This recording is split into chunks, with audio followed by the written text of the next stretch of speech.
folks, and the topic of today's video is going to be electronegativity and bond polarity. So we need to start out by defining this new term regarding an atom called electronegativity.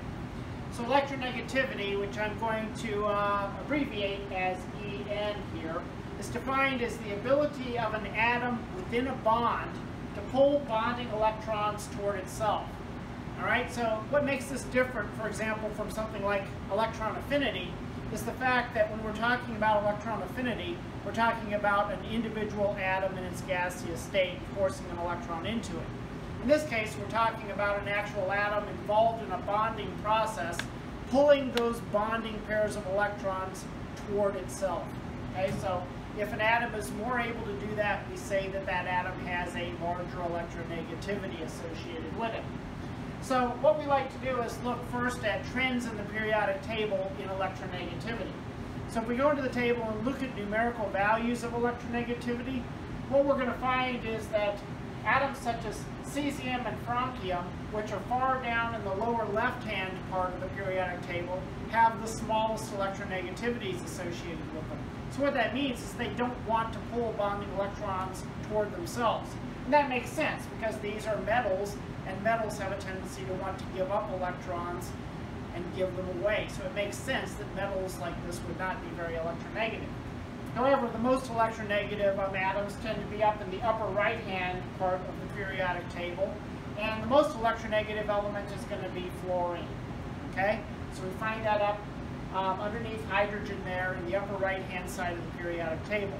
So in terms of general trends in electronegativity, you're going to see an increase in electronegativity from the lower left-hand part of the periodic table up to the upper right-hand part of the periodic table, with fluorine being the most electronegative element in the table. All right, so why do we care? So as it turns out, electronegativity is going to be used to show exactly how the electrons are shared in a particular bond. Okay, in other words, we can ask, would we have equal sharing of the electrons between the atoms in a bond, or are we going to have unequal sharing of the electrons between the atoms in a bond? So let's look at a couple of very simple examples here. So first off, let's just talk about a hydrogen atom bonded to a hydrogen atom through one pair of electrons here. Now, we would look at the symmetry of this and suggest that we ought to have equal sharing in this case. And that would be correct, because the electron pair is shared between a hydrogen atom and a like hydrogen atom.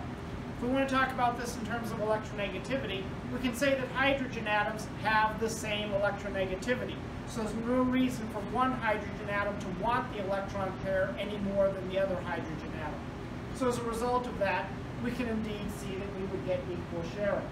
Just as an interesting aside here, the bond energy for a hydrogen-hydrogen bond is 436 kilojoules per mole. I got that out of that bond energy table we were using a few days ago from your textbook.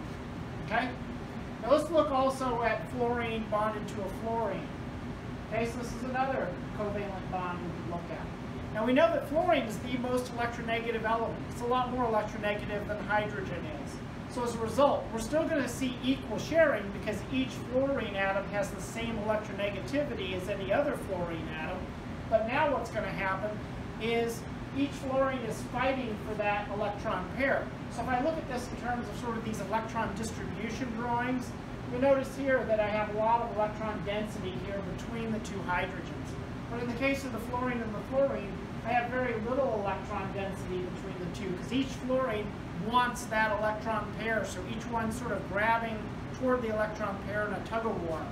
Now, one particular one is winning over the other, so as a result, I'm going to end up with very little electron density between the two fluorines. Now, as you can imagine, with less electron density between the two atoms, I'm probably going to get a weaker bond, and that's going to be reflected in a smaller bond energy. So whereas the hydrogen-hydrogen bond with lots of electron density between the two is 436 kilojoules per mole, now the fluorine-fluorine bond with very little electron density between the two due to the electronegativity of the fluorines turns out to be a much lower 160 kilojoules per mole. So what that means now is that it takes a lot less energy to break this bond than it would to break this bond. Now, what happens if I have a situation where we might have unequal sharing involved? Well, I could do that by making a covalent compound between a hydrogen and a fluorine. Hydrogen, of course, is going to be less electronegative. Fluorine is going to be more electronegative. Okay? So as a result of this, that bonding pair of electrons is going to be pulled more to the fluorine and away from the hydrogen. So in my electron density diagram that I've got here, I've left very little electron density around the hydrogen because that shared pair now is going to be pushing its way much more toward the fluorine. The fluorine wants that shared pair around it much more so than the hydrogen does. Why? Because fluorine is a much more electronegative element. All right? So what does that mean to us in terms of a situation such as this, where I've got a covalent bond between the two? Well, first of all, we know we're going to have unequal sharing, as we just talked about. Now, what's that going to do to the actual bond? Well, it's going to probably weaken the bond somewhat. But besides that, we're going to see some other interesting things happen. What's going to happen is we're going to end up with a fixed separation in charge between those two atoms. So as a result, since most of the electron density in the bond is being pulled away from the hydrogen and toward the fluorine, I'm going to leave what's called a partial positive charge on the hydrogen. And because the electron density is moving toward the fluorine, I'm going to end up with a partial negative charge on the fluorine. So what I'm going to get here, folks, is a fixed separation of charge between these two atoms. This little squiggle that you see up here is a lowercase delta. So we use this lowercase delta to signify a partial charge. Now, we're talking about something here that would be not a 1 plus or a 1 minus, but something a little less than that. Okay, if I had a 1 plus and a 1 minus, I'd have an ionic compound here, which I don't. All right?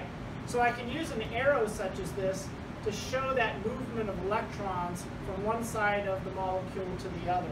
So the head of the arrow represents the negative side. The tail of the arrow, which looks like a plus sign, represents the positive sign. I can also represent this simply as a dipole. So a dipole is essentially this, just a pole here, where I'm going to have a negative end and a positive end. All right? So when I talk about a dipole or a dipole moment across a bond, what I'm saying here is that we have a fixed separation of charge due to an electronegativity difference between the two atoms involved in the bond. And when I get a situation like this where I have a dipole or a fixed dipole moment, I'm going to refer to the molecule or the bond as being polar. Okay? So in this case, we can say that both the bond and the molecule are polar because of this fixed separation of charge. So what we're going to do next time in class is we're going to come back and look at some more complicated Lewis structures and VSEPR structures, and we're going to try to determine whether some of these more complex molecules are polar or nonpolar based upon this business of bond polarity. So that's what we'll do next time, and we'll see you then.